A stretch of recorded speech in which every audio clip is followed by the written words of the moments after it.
Olá, caros irmãos e irmãs, com muita alegria que nós estamos aqui mais uma vez juntos, né, para o nosso momento devocional. Vamos cantar, vamos orar juntos e vamos aprender da palavra do Senhor, dando sequência à nossa série de estudos, Desigrejado nem pensar. E nós temos estudado várias coisas que são utilizadas como apoio para que a pessoa se torne um desigrejado, né? Entre aí no rol daqueles que são classificados até pelo IBGE como evangélicos não praticantes. Veja só que coisa, não é? Mas muitas vezes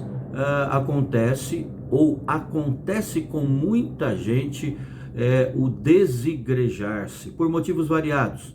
E a nossa iniciativa aqui é de abordar pelo menos alguns dos argumentos, algumas das motivações que levam a pessoa a se tornar assim um desigrejado, ok? Irmãos, antes de nós cantarmos, um esclarecimento.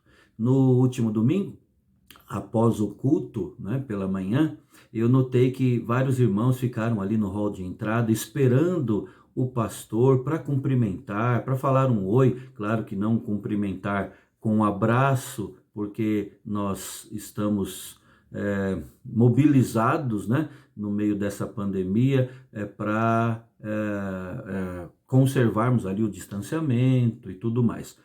Mas, em primeiro lugar, essa iniciativa dos irmãos me alegrou, né? Mostra consideração, fico muito contente. No entanto, o esclarecimento é que estamos terminando mesmo assim o culto após a bênção apostólica e recomendando que os irmãos estejam saindo por causa das medidas do protocolo. Peço aos irmãos que entendam, não é?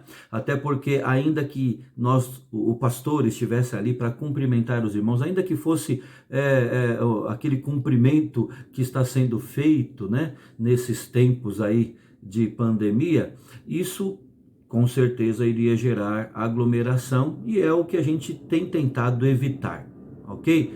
Então é verdade que o culto, quando acaba, tem aquele momento, sempre teve, né? E vai voltar a ter em nome de Jesus, aquele momento de comunhão, de conversa, de abraços, é tão caro aos nossos corações e faz muita falta mesmo, né? Oramos a Deus para que isso retorne o quanto antes, mas por enquanto essas medidas são muito necessárias, ok? Conto com a compreensão dos amados irmãos. E, aliás, cabe aqui também a palavra para você que ainda não fez a sua inscrição, o seu cadastro para o culto do próximo domingo, dia 22 de novembro. Faça isso, creio que ainda temos vagas, hoje ainda é terça-feira, então estejamos juntos pela graça do Senhor, para a glória do Senhor no próximo domingo. Pena que ainda não podemos ter toda a igreja junta ao mesmo tempo.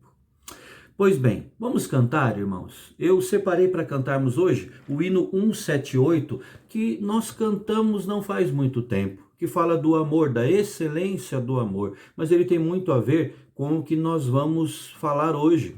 Vamos abordar a questão da unidade dos cristãos, que precisa ser por nós preservada. Vamos cantar então, hino 178, a excelência do amor.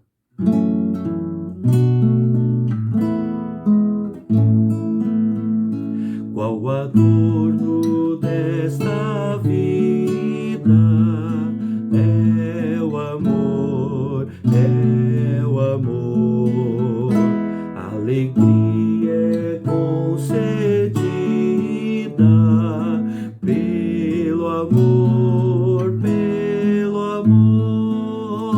É benigno, é paciente, não se torna maldizente, não se torna maldizente, nem se ufana nesse amor, com suspeitas não se alcança, vero amor, vero amor, onde houver desconfiança,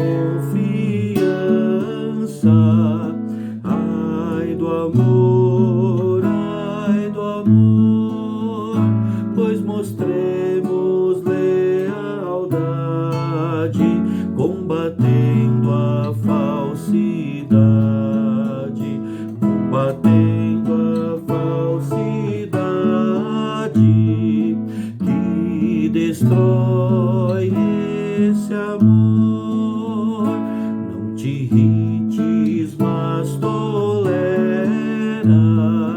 com amor, com amor. Tudo sofre, tudo espera, pelo amor, pelo amor. O caminho excelente, ao segui-lo vence o crente, ao segui-lo vence o crente, numa vida de amor. Ó cristão, ao teu vizinho, mostra amor, mostra amor. O valor não é mesquinho desse amor, desse amor. O Supremo Deus nos ama, Cristo para o céu nos chama, Cristo para o céu nos chama, onde reina este amor. Amém. Vamos orar? Querido Deus, te pedimos nesta hora a bênção da ação do Teu Espírito sobre nós, em nós, para abrir os nossos olhos, espiritualmente falando, a fim de compreendermos, ó Deus, aquilo que o Senhor tem para nos ensinar através da Tua palavra. Nós precisamos, ó Deus, ser conduzidos pelo Senhor. Por isso aqui estamos pedindo perdão. O Senhor conhece, ó Deus, o quanto somos limitados, pequenos, e pedindo a bênção da direção da Tua palavra. Sei, ó Deus, com cada um que está aqui plugado, conectado, está nos acompanhando, abençoe sua vida, dirija a vida de cada um, derrame paz, dá sabedoria, ó Deus, fortalece nas lutas, ó Pai, abençoe cada família, é a nossa oração, em nome de Jesus. Amém. Muito bem, vamos ler, irmãos, na carta do apóstolo Paulo aos Efésios, no capítulo 4, do verso 1 ao verso 6. Um texto que fala da unidade da fé. E nós vamos falar, como eu já adiantei, acerca desta mesma unidade que precisa ser preservada, né? Não fomos nós que criamos a unidade da igreja, a unidade dos cristãos, dos irmãos, mas a nós é dada a ordem na Escritura de preservarmos esta unidade que foi criada pelo próprio Deus. Aliás, isso está aqui no texto de Efésios. Vamos ler? Efésios capítulo 4, verso 1 ao verso 6. Rogo-vos, pois, eu, o prisioneiro no Senhor, que andeis de modo digno da vocação a que fostes chamados, com toda humildade e mansidão, com longanimidade, suportando-vos uns aos outros em amor, esforçando-vos diligentemente por preservar a unidade do Espírito no vínculo da paz.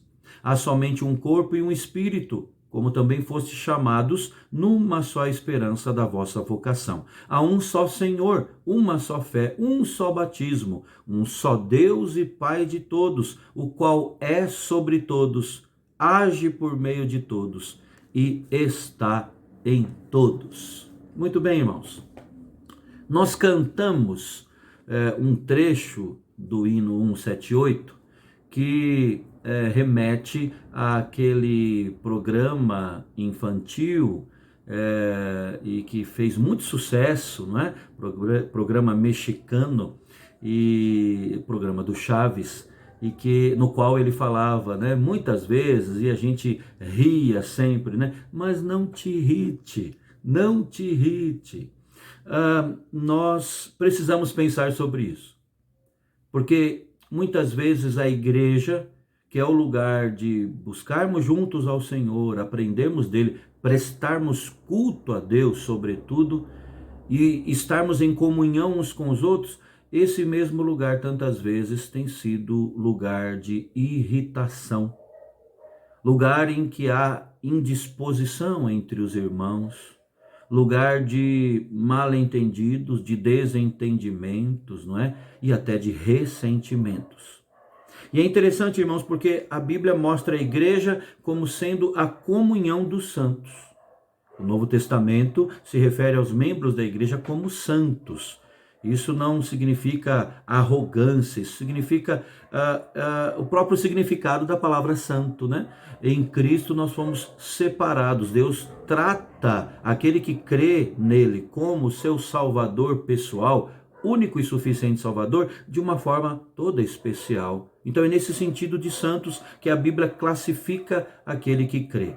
Muito bem, esses são os que professam a sua fé pessoal em Cristo, são os que recebem o sacramento do batismo, celebram a ceia junto com os demais irmãos como expressão da sua comunhão com Cristo e também como expressão da sua comunhão com a igreja. Agora, diante desses fatos, muitos têm uma visão tão positiva da igreja que se assustam com a realidade da igreja, né? Com o fato de que, ocasionalmente, nós temos que nos deparar, no meio dos irmãos, com conflitos. Aliás, irmãos, é assim fora da igreja também. Infelizmente o é, né? E também vai acontecer dentro da igreja. Os conflitos interpessoais sempre existiram fora e também dentro da igreja, mas o nosso assunto aqui é a igreja, ou na igreja, no povo de Deus. As escrituras não omitem isso, que os conflitos sempre existiram. A Bíblia até nos dá a entender que é possível ocorrerem esses conflitos na congregação dos irmãos, no meio dos discípulos de Cristo. É só lembrarmos aqui, por exemplo, da igreja de Jerusalém. Houve um conflito entre os judeus e os helenistas por causa da distribuição diária às viúvas, Atos capítulo 6. Só lembrarmos de Paulo e Barnabé, que se desentenderam quanto a levar ou não João Marcos na segunda viagem missionária, e eles se desentenderam a ponto de se separarem, Atos capítulo 15. É só lembrarmos aqui os irmãos de Corinto, que se dividiram dentro de uma mesma igreja em partidos, veja só. Isso está em 1 Coríntios capítulo 3, e Paulo escreve a eles para repreendê-los e para apontar o caminho para resolver isso. É só lembrarmos também de duas irmãs da igreja de Filipos, né? Evódia e Sintique. Paulo fala que elas precisavam ter concórdia, porque o que estava ocorrendo ali era discórdia. Paulo diz para elas, pensem concordemente no Senhor, ou seja, elas não entravam em acordo. Filipenses capítulo 4. Esses relatos, irmãos, servem para nos alertar para a possibilidade de desentendimento, de discussões, de contendas, de brigas, né? Dentro do povo de Deus, infelizmente.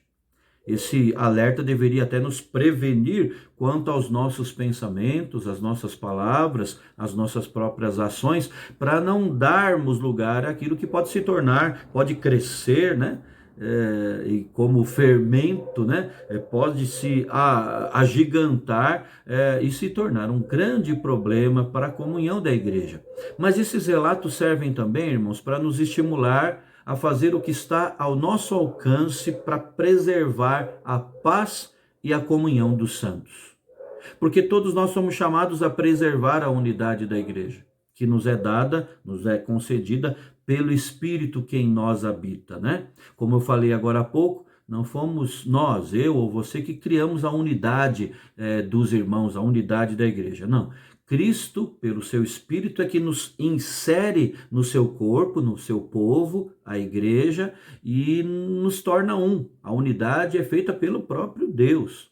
Mas a nós é dada essa palavra, somos chamados a preservar aquilo que Deus criou. É dever, então, nosso, como cristãos, fazer o possível pela paz e pela unidade da igreja. Ah, pastor, só na igreja? Claro que não. Mas estamos falando aqui neste estudo sobre a unidade da igreja. Muito bem. Precisamos então aprender a lidar biblicamente com os conflitos que podem ocorrer entre os membros da igreja. Mas precisamos fazer algumas perguntas. A primeira delas é: por que os conflitos acontecem na igreja? Nós somos santos em Cristo, como falamos. O Espírito Santo habita em nós. Agora, nós não podemos esquecer, irmãos, que, aliás, a Bíblia, o próprio apóstolo Paulo, ele nos lembra de que ainda não fomos definitivamente revestidos da glória e da santidade de Deus. Fomos sim separados por Deus, ele nos trata de uma maneira especial, mas ele ainda continua esculpindo em nós, pela ação do seu Espírito, o Espírito Santo, a imagem de Cristo. Não somos uma obra pronta, né? Estamos em obras. Pudéssemos colocar uma placa, né? Estamos em obras. E é uma obra ainda incompleta. Ainda lutamos contra o pecado que tenazmente nos assedia. Como disse Martinho Lutero, nós somos simultaneamente justos e pecadores. Ou seja, ao mesmo tempo, nós somos tanto justos, santos, como também pecadores. Além disso, irmãos, nós devemos lembrar, tentando responder essa pergunta, por que os conflitos acontecem na igreja, de que nós, ou a Bíblia nos ensina que há joio semeado nos campos do Senhor. Deus não deu autorização para mim e para você para sermos fiscais do joio, né? Para ficarmos ali com uma lanterna acesa procurando o joio. Né? E até cabe aqui uma boa pergunta, né? Que cada um de nós precisa fazer. Nós somos joio ou somos trigo? Nós estamos no meio do povo de Deus por sermos povo de Deus, parte desse povo, ou nós estamos ali no meio do povo de Deus sem o ser? Boa pergunta que precisamos responder à luz da palavra e diante do Senhor. Mas é um fato, o próprio Senhor Jesus ensinou em Mateus capítulo 13 que existe joio, que é muito parecido com o trigo, nos campos do Senhor. E que a providência divina permite que o joio permaneça entre os seus redimidos. Por que os problemas de relacionamento ocorrem na igreja? De uma forma resumida, como podemos responder? Por causa do pecado, portanto. O apóstolo Paulo escreve que entre as obras da carne estão inimizades, porfias. Você sabe o que é porfia? Teimosia, polêmicas, discussões.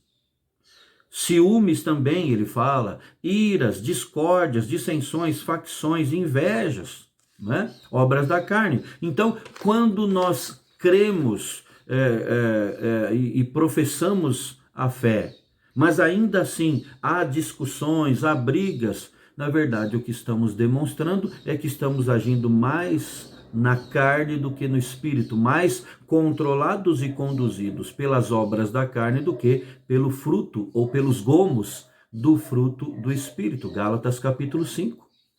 Abraham Kuyper argumenta que o pecado é perturbação, desarranjo, discórdia e batalha em casa e no coração, e não é vencido completamente até ser superado pela paz santa, a santa paz de Deus. Ao reconhecermos nossas limitações, mas também ao reconhecermos a suficiência da obra de Cristo aplicada em nós pelo seu Espírito, aí sim nós seremos capazes de compreender a necessidade de andarmos no Espírito, e andando no Espírito, estando cheios do Espírito, nós aí seremos capazes de nos sujeitarmos uns aos outros no temor de Cristo, e daí então vem a concórdia, e podemos dizer não à discórdia. Mas num conflito, irmãos, de quem há a responsabilidade? Isso é interessante, penso eu, porque assumir a responsabilidade pelo erro é um verdadeiro problema, né? E isso desde a queda, desde a entrada do pecado nesse mundo, Gênesis 3. De uma forma normal, infelizmente, comum, quando ocorrem conflitos numa igreja, isso fica estampado também, né? É um grande problema assumir a culpa, assumir a responsabilidade. Quase lembramos crianças justificando aos pais a briga com o irmãozinho ou com outra criança, dizendo assim, foi ele que começou. E fazemos até biquinho, né? Foi ele. Por causa do pecado, as pessoas, eu e você, tendemos muitas vezes a pensar de modo muito positivo acerca de nós mesmos, e tendemos também a ser muito rigorosos negativos com os outros. E com isso nós nos tornamos arrogantes, né? Orgulhosos. Desse modo, alguns têm a capacidade de ver o argueiro, o cisco no olho dos outros, mas não são capazes de enxergar a trave diante dos seus próprios olhos. Mateus capítulo 7. E é nesse contexto de arrogância, de orgulho, de soberba que os conflitos surgem, né?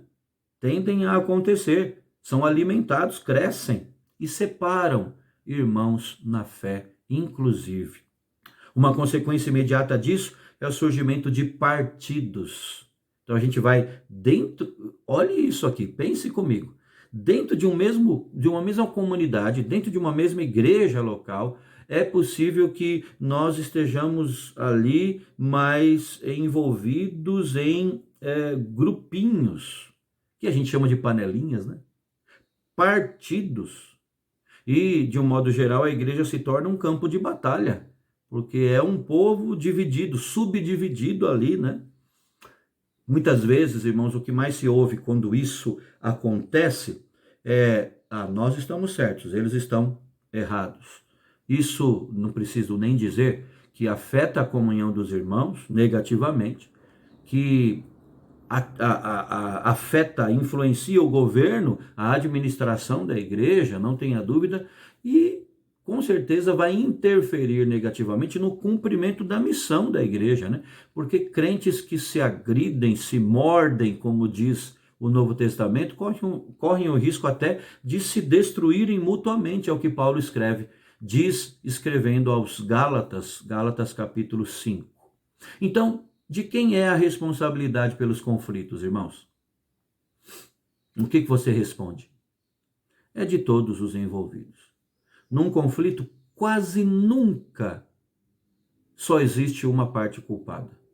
Então, a responsabilidade é de todos os envolvidos, uns mais, outros menos, mas de todos. É possível que alguns conflitos ocorram a partir de razões legítimas até. Por exemplo, podemos citar aqui como razões legítimas questões bíblico-doutrinárias, né? Tem a ver com o ensino claro e cristalino das Escrituras.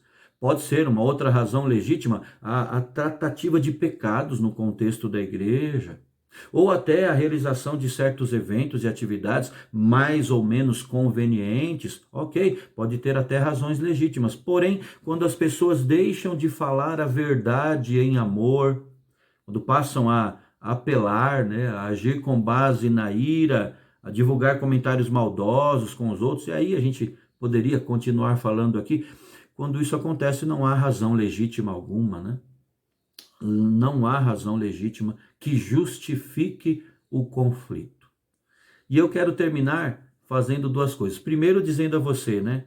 Talvez você esteja pensando que o pastor está deu esse estudo de forma encomendada. Tem caroço nesse angu aí, tem coisa acontecendo aí na igreja. Meus irmãos, pela graça de Deus, Deus nos tem dado de sua paz.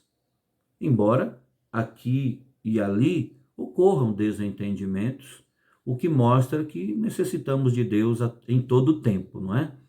Mas, de forma alguma, é o que está acontecendo já. A questão é a seguinte, é que é muito fácil, é facilzinho, muito fácil, nós descambarmos para a degeneração da nossa comunhão. Então, essa palavra é de alerta, é profilaxia, viu? É prevenção. Nós estamos falando aqui para nos resguardarmos e preservarmos a unidade entre os irmãos. Aliás, para terminar de fato, eu quero aqui relembrar o que nós lemos em Efésios capítulo 4, versículo 3. O apóstolo diz que nós devemos andar de modo digno da vocação a que fomos chamados e, dentre outras coisas, esforçando-nos diligentemente por preservar a unidade do Espírito no vínculo da paz. Vejam que essa preservação da unidade requer esforço da minha e da sua parte. Não acontece comigo e com você cruzando os braços, né? Deus vai fazer. Ele vai fazer, agir através de mim e de você. Esforçando-vos diligentemente. Então, em todos os momentos, a cada dia, para preservar aquilo que já foi criado e instituído pelo Senhor. Deus confirme essa palavra no seu coração e nos tome pela mão e nos conduza pelo caminho da unidade da fé, da unidade entre os irmãos. Para a glória dele, para o nosso bem e para que um testemunho bonito do Evangelho seja dado por cada um de nós. E, por nós como igreja, não é? Como comunidade cristã.